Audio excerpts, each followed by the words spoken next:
The moment she stepped into the fancy restaurant, conversations froze. Not because she was loud or dressed strangely, but because of the long, jagged scar running from her cheek to her jaw.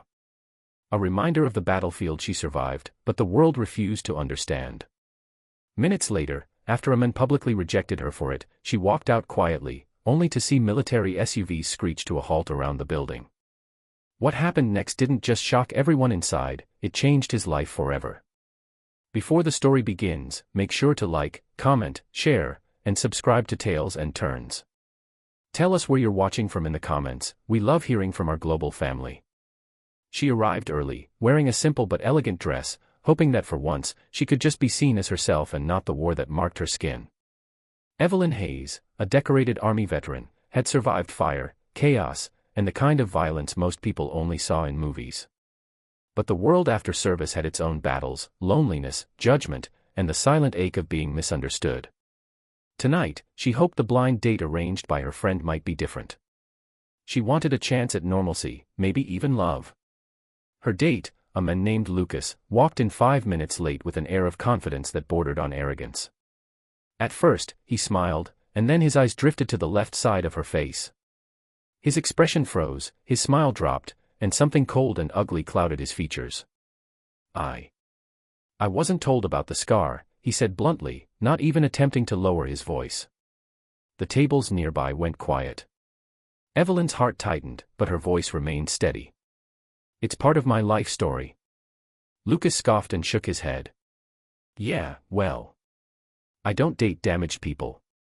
Evelyn didn't argue. She didn't cry. She simply stood up, thanked him for his time, and walked out of the restaurant with the same dignity she had carried through war zones. But underneath her calm exterior, her chest burned. Not from embarrassment, but from the sting of being judged by someone who knew nothing about sacrifice.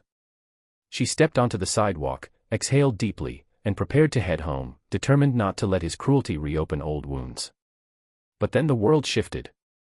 Tires screeched. Doors slammed. A convoy of matte black military SUVs circled the restaurant like a protective shield.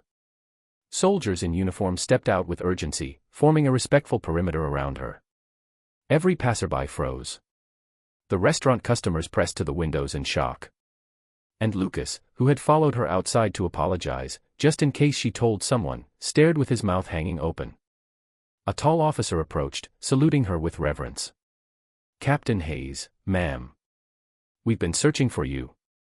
The Secretary of Defense himself requested your presence. Lucas took a step back, paling. Evelyn blinked in confusion, she had left the service over a year ago. The officer continued, your actions during the Karvesh Valley incident were recently declassified. They're awarding you the Valor Cross, today. Gasps rippled through the crowd. Lucas stumbled, unable to comprehend that the woman he had called damaged was a national hero. Evelyn was escorted respectfully into one of the SUVs. As they drove, she stared out the window, still processing what was happening. Memories flickered, the explosion, the burning vehicle, the soldier she dragged to safety despite the searing pain in her face. She never expected recognition. She never wanted applause. She only wanted those she saved to live. But now, the nation wanted to honor her courage, a courage hidden beneath a scar everyone judged too quickly. The convoy arrived at a secure government building where high-ranking officials awaited her. Cameras were absent, this wasn't a show for the media, this was something deeper. The Secretary of Defense, a stern yet compassionate man, stepped forward. Captain Hayes, your bravery saved 12 lives. Your scar isn't a flaw, it's a badge of honor. She swallowed hard, her throat tight. For years she'd heard whispers, stares, and pity. But these words felt like healing. After the private ceremony, they returned her to the restaurant so she could retrieve her belongings. When she stepped out of the SUV, a small crowd had gathered, people who had witnessed her humiliation earlier. But now, they saw her differently. Not as a woman with a scar, but as a warrior who had given more than they could imagine. Lucas stood frozen, his earlier arrogance crumbling into shame. Evelyn. I didn't know, he stammered.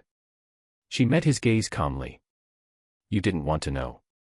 She thanked the soldiers, accepted their final salute, and turned to walk home, each step lighter than the last. The same scar that had brought her pain had now become a symbol of strength, something she no longer wished to hide. The night that began with rejection ended with recognition, respect, and a renewed sense of self-worth. And as Evelyn disappeared into the glow of the streetlights, everyone who saw her understood a truth they would never forget: sometimes the scars we fear are the ones that carry the greatest stories. And sometimes, one cruel rejection is all it takes for destiny to reveal who we truly are.